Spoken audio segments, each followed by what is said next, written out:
Perkenalkan, nama saya Mersiana Linsau, NIM 202201037 dari PEMAT 22B. Di sini saya akan menjelaskan proses akuntansi, yakni sumber dan penggunaan aset dalam sebuah perusahaan.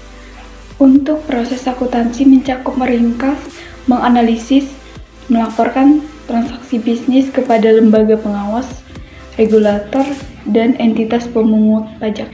Sumber dan penggunaan aset dalam sebuah perusahaan sangatlah penting karena dapat digunakan sebagai tolak ukur kinerja dalam sebuah perusahaan.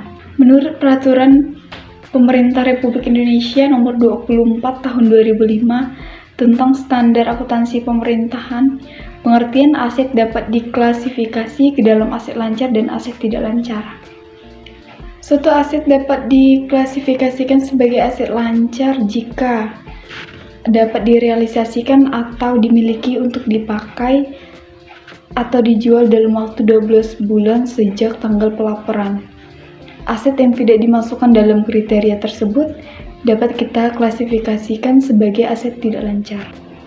Untuk aset lancar meliputi kas dan kesetaraan kas, investasi jangka pendek, piutang, dan persediaan.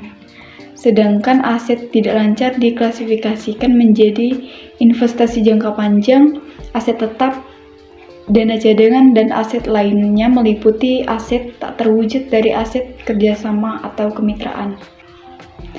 Penggunaan aset dalam sebuah perusahaan harus manajemen perusahaan dan memperhatikan nilai aset secara terperinci karena akan menjadi tolak ukur dalam sebuah perusahaan. Hal yang pertama harus diperhatikan yaitu efisiensi pemakaian.